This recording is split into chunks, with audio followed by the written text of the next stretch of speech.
কিন্তু যদি আপনি কাজ শিখে না আসেন তখন আপনাকে হেল্পার হিসেবেই আজীবন থাকতে হবে, হেল্পার লেবার হিসেবে আজীবন কাজ করতে হবে এবং এটার কোনো মূল্যায়ন নেই, ভবিষ্যৎ নেই।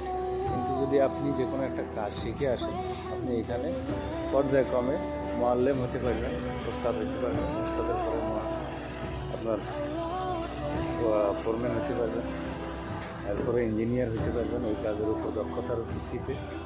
মানে উপরে বাই স্টেপ উঠার চান্স আছে।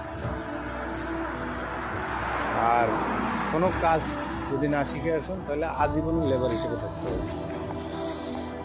তো এইটুকুই, সবাই অবশ্যই বিদেশে আসার চিন্তা ভাবনা করলে যে কোনো একটা কাজ শিখে তারপরে বিদেশে আসার চিন্তা করবে, এটাই আপনার জন্য বেটার হবে, এটাই ভালো হবে।